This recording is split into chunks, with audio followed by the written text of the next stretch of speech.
Kauas tonne tuon, kun vene lentää ympäri ja kaikki kaatuu. Valtamerien ylittäminen vaatii, että kalusto on kunnossa, ja toi mun Clayton-venehän ei ole mikään ihan normaali mökkivene. Sen pitäisi kestää se, että se menee aalloissa ympäri, siihen ei saa tulla mitään halkeamia. Tekniikka on hyvin yksinkertaista, mitä tulee elektroniikkaa, mutta kaiken pitää olla parasta ja laadukasta, että ne kestää siellä menossa mukana. Asfalttikalliokin panostaa kalustoon hyvänä esimerkkinä siitä, että yli puolissa työkoneissa on vitospäästöluokan moottori ja asfaltin tekeminen on huomattavasti ympäristöystävällisempää kuin takavuosina.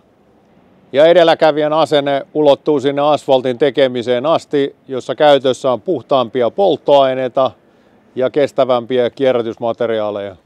Mutta tärkein asia on turvallisuus.